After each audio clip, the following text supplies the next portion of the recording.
Apa kepentingan belajar mengajar? Untuk apa saya belajar?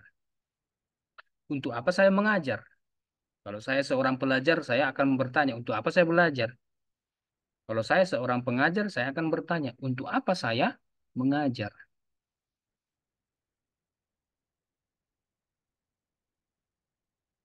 Yang pertama tentu saja adalah soal pemberian dan peningkatan pengetahuan dan ilmu. Pemberian dan peningkatan pengetahuan dan ilmu. Sederhananya adalah ketika saya belajar, saya akan mengalami hal yang baru dalam hal pengetahuan. Yang sebelumnya saya tidak tahu berubah menjadi tahu. Itu soal pengetahuan. Atau yang sebelumnya pengetahuan saya di tingkat satu akan meningkat dia ke tingkat dua, ke tingkat tiga, ke tingkat empat, dan seterusnya. Peningkatan pengetahuan.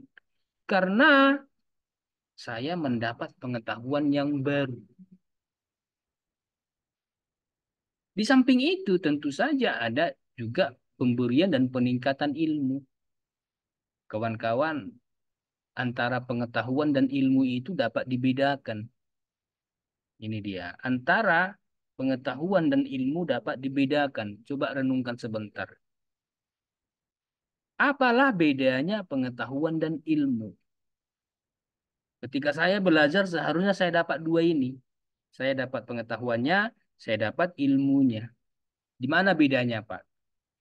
Nah, secara sederhana begini. Secara sederhana begini. Pengetahuan itu adalah semua hal yang dapat kita kenal melalui indera kita. Indera. Mata, telinga, hidung, lidah, kulit. Ya, itu panca indera kan? Semua hal yang dapat kita kenal dari indera kita ini itu disebut pengetahuan. Contoh, saya bisa melihat gambar di layar ini. Ada seorang pria mendapat tepuk tangan.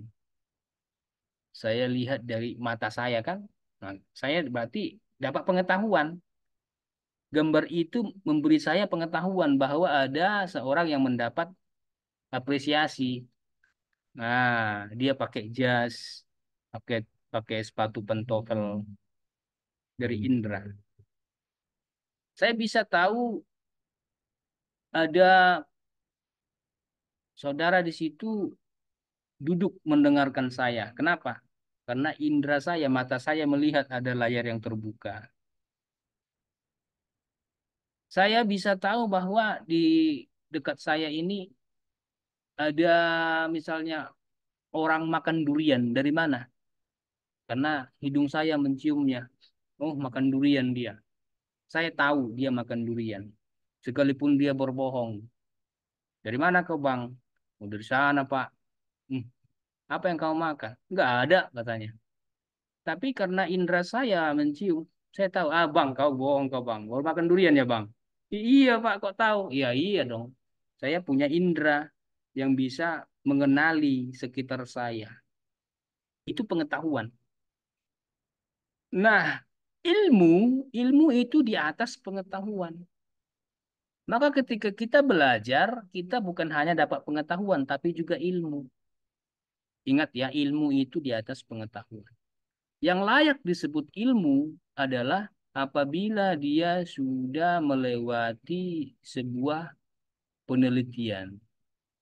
Dia sudah melewati tahap pembelajaran yang serius.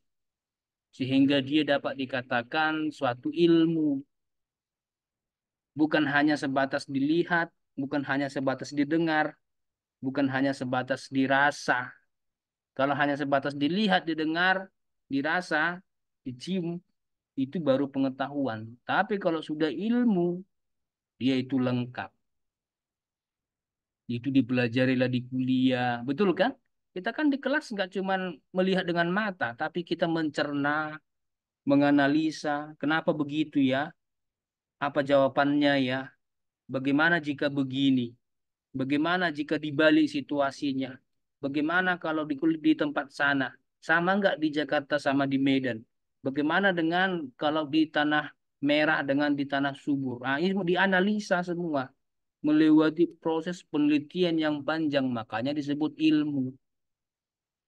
Maka ketika kita belajar, seharusnya kita dapat dua itu minimal, peningkatan pengetahuan dan peningkatan ilmu. Berikutnya, kita mengalami perubahan sikap. Ketika saya belajar, sebenarnya dosen saya, pengajar saya, berharap bahwa saya mengalami perubahan sikap. Maka STT itu saya pikir adalah sekolah yang memang lengkap pelajarannya. Lengkap. Kenapa lengkap? Karena di STT, sepanjang saya mengenali STT, entah di Jawa, entah di Sumatera, saya melihat STT itu ada ciri khasnya. Pengajaran soal karakter. Paling tidak ada hidup berasrama, ada jam kerja bakti, ada jam doa. Betul kan? Ada jam puasa, ada jam pelayanan bersama, ada PKL, PPL dikirim ke gereja, dikirim untuk misi. Itu semua hal yang kita dapatkan di STT. Tidak di semua sekolah begitu kan? Makanya dulu ada di antara adik saya yang bertanya kepada saya, Bang, kenapa mahasiswa abang itu kok kerja-kerja mereka? Kan harusnya kuliah. Itu adik saya kan bukan STT. Adik saya kan kuliah sekuler. Dalam pikirannya mahasiswa ke kampus kuliah, ketemu dosen, udah belajar di perpustakaan, kerjakan tugas, main-main sama teman, pulang gitu. Dia tidak tahu bahwa STT itu di luar belajar mengajar itu ada yang lain. Soal perubahan sikap itu ditekankan. Kerja bakti, masuk keluar parit, angkat-angkat galon, angkat naik turun semen ke lantai 3 gitu kan. Begitu sudah terjadi, termasuk saya waktu di Solo dulu. Ketika saya masuk kuliah, ketepatan waktu itu ada proyek membuat jalan dari jalan yang besar ke kampus dibuat jalan. Siapa yang mengerjakan? Ya mahasiswa. Kami waktu itu sepanjang hari apa, hari-hari tertentu nggak belajar, mengerjakan proyek itu, bangun jalan kami. Awalnya saya enggak sadar saya pikir kejam kali dosen kami ini. Harusnya jam kuliah kok disuruh kami mengerjakan buat jalan ini. Tapi kemudian setelah menjalaninya sadarlah kita, oh ini STT. Kita nggak hanya dapat pengetahuan dan ilmu, tapi perubahan sikap. Termasuk menghormati kakak senior, kan kakak kelas. Saya lebih tua. Saya kelahiran 83. Masuklah saya. Kakak kelas saya di tingkat 2, tingkat 3 itu. Rupanya seharusnya saya sudah tingkat 4. Karena saya terlambat masuk kan. Di tingkat 2 itu kelahiran 85. Kelahiran 86. Tingkat tingkat 2 mereka. Lalu dibilang saya, dek, dek katanya. Saya tahu dia kelahiran 86. Saya 83. Dipanggilnya saya dek. Sebenarnya dalam hati saya ini orang Batak nggak tahu harga diri apa orang Batak ini. Tapi kemudian ya sudahlah, pelan-pelan diajari. Ini sekolah teologi, diajar perubahan sikap. Bagaimana menghadapi dosen. Jumpa dosen jangan didiamkan, sapa. Selamat siang Om. Ya Om. Waktu itu kami panggilnya Om sama dosen-dosen di kampus teologi. Itu kami belajar bahwa dalam belajar dan mengajar itu akan ada perubahan sikap. Ada perubahan perilaku. Perilakunya juga dilatih supaya berubah. Yang awalnya sulit bangun pagi, kemudian dilatih menjadi bangun pagi. Yang awalnya kerja harus disuruh-suruh. Belakangan setelah dibuat jadwal, dengan sendirinya dikerjakan.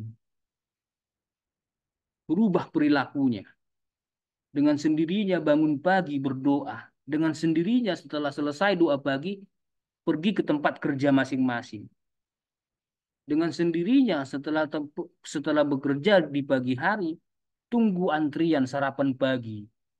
Dengan sendirinya setelah menunggu antrian sarapan pagi, segera mandi, segera berkemas, akan masuk dosen. Dengan sendirinya begitu berjalan, perubahan perilaku setelah dilatih menjadi kebiasaan. Demikianlah seharusnya belajar mengajar itu. Seorang pelajar mengalami perubahan, seorang dosen pun begitu. Makanya seorang dosen itu saya sudah memperhatikan, memang dia perlu meningkatkan ilmu pengetahuannya, penelitian demi penelitian, jurnal-jurnal, buku-buku. Sehingga tiap tahun ketika dia mengajar mata kuliah yang sama pun, dia harus punya diktat yang baru. Diktatnya harus berubah. Soal ujiannya harus disesuaikan ulang. Jangan sama gitu-gitu aja, gini-gini aja. Dia harus mengalami perubahan. Supaya dia bisa nunjukkan kepada pelajar, kepada siswanya itu bahwa perlu namanya perubahan. Maka dikembangkan potensi siswanya. Makanya saya sedapat mungkin di kelas itu saya kenali nama-nama siswa saya. Selama 1 semester misalnya. Saya berjuang supaya pada akhirnya saya kenal nama-namanya. Minimal itu. Saya pelan-pelan tanya di mana tinggalnya. Pelan-pelan di mana pelayanannya. Sampai suatu saat akhirnya saya tahu nama-namanya. Ketika jumpa dimanapun, saya tidak terkaget mereka sapa saya pun, saya tahu, oh Syanu. Bagaimana caranya saya mengembangkan potensi pelajar? Bagaimana saya mengembangkan potensi saya sebagai pengajar? Diperlukan rupanya namanya interaksi. Justru kalau siswa menanya kepada saya, bertanya dia, sebenarnya dia sedang mendorong saya supaya mengajarkan. Ditanyanya, Pak, bagaimana ini? Maka saya akan terdorong untuk mengajar dia. Diskusi kemudian. Berkembang potensi dia sebagai pelajar, berkembang potensi saya sebagai pengajar. Itu dia, bahwa proses belajar dan mengajar itu